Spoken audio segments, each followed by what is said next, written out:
Ladies and gentlemen, it's another fine Sunday here in Kisumu. The weather is fantastic, though a bit hot still. And I want us to do a critical analysis about a message which Mutahi Ngunyi delivered to William Samoei Arap Ruto. Mutahi Ngunyi is not your ordinary political analyst. Mutahi Ngunyi is the guy who came up with the hustler narrative, a narrative which propelled William Ruto to the presidency for that matter. And I believe in its power, and I'm actually a member of the Hustler Nation. If a chicken seller like William Ruto can become president, then the Hustler Nation is a secret to be discovered. Ruto is not ashamed of his past. He is not ashamed of his past as a chicken seller, as a hustler, and as a KYM. In fact, he carries these labels of shame on his shoulder with pride. Mutahi Ngunyi was also responsible for the tyranny of numbers. Tyranny of numbers was used to actually install Uhuru Kenyatta and William Ruto into the presidency in 2013. The difficulty in this election is not who will win or who will lose. The difficulty in this election is in ensuring, especially for Raila, that Jubilee does not win this election round one. And I say so because when you look at the 50 plus 1% threshold, which is 7.1 million votes, and you look at the Jubilee support, which is 6.2 million votes, they are short of the threshold by only 980,000 votes, if voting will be 100%. Whereas if you look at the code, they are at 2.8 million, ethnic blocks being the Kamba and the Luo. 2.8 million votes only. The difference is 4.3 million votes to reach the 50 plus 1%, which therefore means that CORD has to work 4 times more than Jubilee to be able to reach that particular threshold. And of course, by the time Mutahi Ngunyi tried running away from the hustler narrative, it had already picked. So this message by Mutahi Ngunyi caught my attention. He did it yesterday. He posted it yesterday on his official Twitter. This is what he posted. The Raila Odinga we knew is back. And that is the truth. Personally, I also believe that the Raila we are seeing today is the Raila Odinga we knew, not the one of the handshake. And he has nothing to lose except his chains. And that's the fact. Today in this country, there's nothing which Raila Odinga can lose. He can do anything. There's nothing like reputation. He has done everything. He has lost, you know. Then it continues. There is a groundswell in his favor. Actually, everything favors Raila Odinga because he has nothing to lose. The country is going the wrong direction. Basically, everything is there for him. And he's saying, but Ruto is a immovable object. And that's one thing which most people agree, that William Ruto is also very strong politically. You can't easily move him. But this is the message. Can the Greenhorn government take him head-on without getting the horn? You see, Raila Odinga is doing all these things. He's engaging in the anti-government rallies. Next week, Raila Odinga will hold a prayer rally at IBC. And the question which Mutahi Ngunyi is asking is whether the government can really take him on without getting the horn. So in this video, I want to try and figure out to you guys why personally I strongly believe that William Ruto and his government must take this advice from Mutahi Ngunyi seriously. Before we do that, for those who are watching this channel for the first time, I want you guys to take a second or two, click that subscribe button so that next time we produce a video like this, YouTube will automatically notify you. And to the subscribers, I want to continue thanking you guys for your continued support. Without the support, this channel cannot be where it is now. Let us get straight to the point. Raila Odinga has embarked on a series of political activities, basically anti-government rallies. And nobody knows Raila Odinga's game plan. One question which most people always ask me is, Lee, Raila Odinga holds this rally, and then every evening people goes back to their homes. What is his game plan? I want to be honest.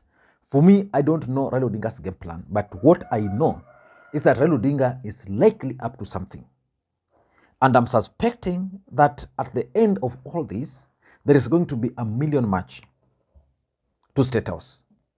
And that's why Mutahi Ngunyi is asking Ruto in this post that can the Greenhorn government take him on without getting the horn? What would be the consequences? So for me, let me just tell you why I think Ruto should take this advice seriously. Number one, Raila Odinga has supporters and followers. Raila Odinga's supporters and followers in this country today are very angry, and they are also hungry. So they have empty stomach, and also they are very angry with the government, because they strongly believe that Raila Odinga won the presidency and that their votes never counted, and therefore it is a time for them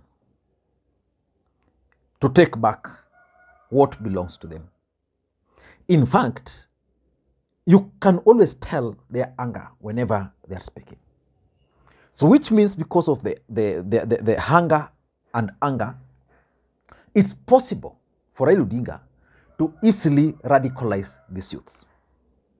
You see, I follow Bunge la Wananchi very closely. Like when I'm in Kisumu here, I normally like attending them.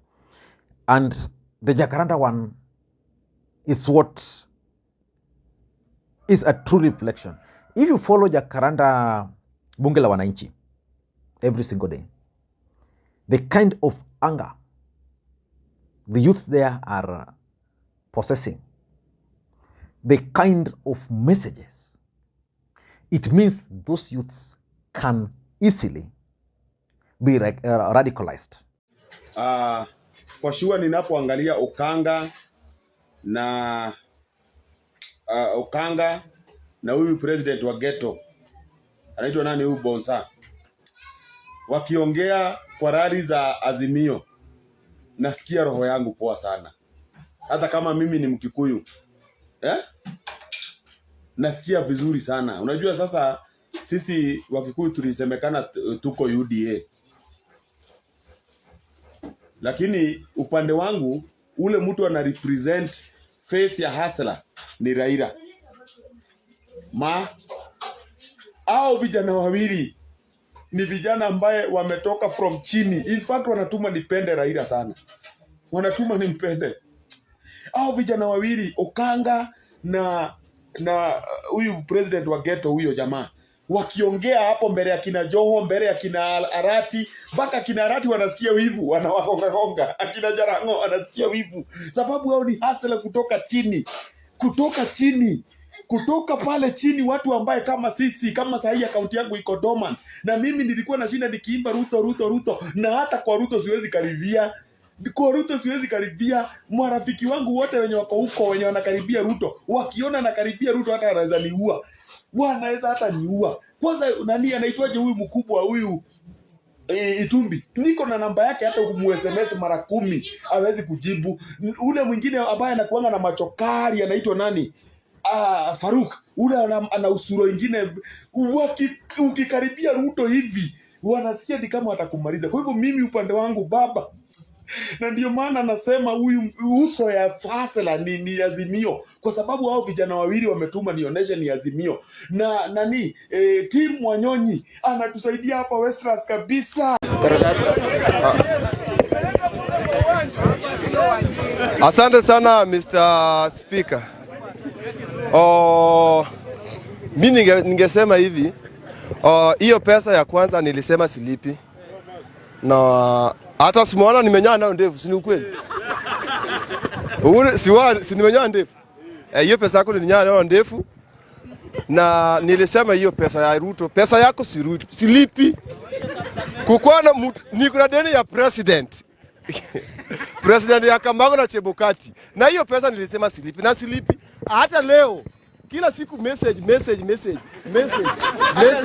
Hata leo nimerenew line. Ndio hii. Hiyo la nyingine nimechupa. Juu ya message kila siku message. And now with the emergence of MDD youth group, who are daring, and their numbers keeps on growing each and every single day. I think because of that, William Ruto must figure out how he's going to deal with Raila Odinga. Number two is Raila Odinga's popularity. Let's face it, after the 2022 general election, immediately the results were announced by IEBC, and immediately the Supreme Court pronounced itself on the matter. There were people who believed that Raila Odinga was actually finished. And you started seeing them moving from ODM to the other parties, Azimio to the other parties. But Raila Odinga is a master of invention. He reinvented himself very fast. Today in this country, Raila Odinga's popularity is actually very high. In fact, if you ask those who support Raila Odinga, most of them are nowadays attending those rallies because they believe that the Raila they are seeing now is the Raila they used to know. You know, Raila Odinga and his supporters, Raila Odinga is normally supported by his supporters based on his brand of politics. Over the years, I think in 2017 and 2022, there were attempts to brand Raila Odinga as a statesman, which means there were certain things which Raila Odinga could not actually say. There were certain things he could not do easily, especially after the 2007 violence. So people wanted Raila Odinga to be a statesman. In fact, in 2022, those people believed that Raila Odinga was already a president. So because of that, Raila Odinga disconnected from his supporters. This kind of politics is now bringing back most of those supporters to Raila Odinga. So Raila Odinga's popularity is going to shoot. And what will that mean for William Ruto? Your guess is as good as mine. Number three, and this is serious, Raila Odinga is clearly on a mission to make William Ruto's government unpopular. And Raila Odinga is taking each and every opportunity to counter government. You know, when William Ruto took over, they claimed that the economy was doing badly, blah, blah. Then they increased some taxes and started certain things. Then Raila Odinga countered. But I've been studying Raila Odinga. Raila Odinga is actually doing what Ruto did to Uhuru Kenyatta. He's doing exact script. William Ruto started demonizing Uhuru Kenyatta's government after the handshake immediately. That is exactly what Raila Odinga is doing, making the government unpopular. To an extent that today in this country, there's nothing which William Ruto can tell Kenyans that he has done. Why? Because everything Raila Odinga is countering. So he's just hoping and praying that the rains will come, bumper harvest will happen, cost of living will go down. Otherwise, without that, Raila Odinga is making this government unpopular, very unpopular. You see, the other day I was seeing William Ruto reducing government expenditure on projects. And one of them is the Kisumu, Mamboleo, Miwani to Chemelil road, that road there. And something really, which most people don't know, is that the moment they reduced it to 5 kilometers, the people there who have really suffered in that road were annoyed. So according to Raila, it is because Ruto is not keen on finishing or completing projects which Uhuru started. So Ruto must figure out how he's going to make his government better, because otherwise, right now, the government is being painted black by Raila Odinga. Number 4, why Ruto should be worried is because he made so much promises to Kenyans. And he's not fulfilling those promises. And Raila Odinga is active in politics, highlighting you made a promise to this. You see, like when you said that wewe ukiweka tu Biblia chini, you'll increase the salaries for teachers and for police, then you don't do it. What about the teachers who are waiting their salaries to be increased? What about the police? Then what will happen if Raila Odinga will start calling you out? So for me, Ruto must be very, very careful, because Raila Odinga is actually on a mission. And something else which Mutahi Ngunyi opined on that tweet is that Raila Odinga has nothing to lose. If you have nothing to lose, it means you can do anything, whether it's good for you, whether it's bad for you. Right now, you can't say that Raila Odinga cannot do anything because of his image, international image. He can't say anything. You can't say that Raila Odinga cannot do this because he will lose votes. He has nothing to lose. And because Raila Odinga has nothing to lose, William Ruto must be worried. And you know, William Ruto is actually playing into the hands of Raila Odinga, which takes me to the next point, which is basically tribal dominance. And William Ruto is playing, you know, Rigathi Gachagua has turned himself into a Kikuyu leader, which is okay. He wants their votes and their support, because first of charity begins at home. Then William Ruto is now the president. But his appointments, if you read, William Ruto is very sharp. He makes 3 appointments, 2 Kalenjins. Every time he makes 3 appointments, 2 Kalenjins. 3 appointments, 2 Kalenjins. 3 appointments, 2 of them Kalenjins. So it means if William Ruto were to make 30 appointments today, 20 of them are Kalenjins, only 10 of them are from the rest of the country. And you know, Kenyans are taking notes. Kenyans are taking notes. And at the right time, I think someone will come up with a list of the appointments. And William Ruto will be in trouble. And importantly, which is my last point, is the cost of living in the country. Today in this country, the cost of living is just too high, which can easily trigger a revolution. And William Ruto is not seeing. I don't know what you think. That's my take. Thank you guys, and may you have a good day. Bye-bye.